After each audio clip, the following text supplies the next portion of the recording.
Coba diet deh Pak De. Nah, Salah satu penyebab ngorok itu karena kegemukan. Enggak, Mawar. Pak Ade itu ngorok karena kecapean aja. tapi bisa mati, Pak. Mama kan baca berita di Riau ada puluhan kerbau mati gara-gara penyakit ngorok. Mama, apa kan bukan kerbau? Lagian juga kalau terganggu ya tinggal bangunin aja.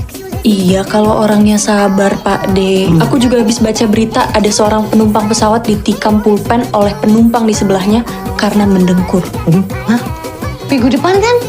Papa kan ke Jogja naik pesawat kan? Bayangin Pak De, penumpang di sebelah Pak De bawa pulpen yang warna-warni yang bisa diganti-ganti itu loh Pak De. Aduh, itu warna itu paling sakit tuh. Enggak mau. Jangan.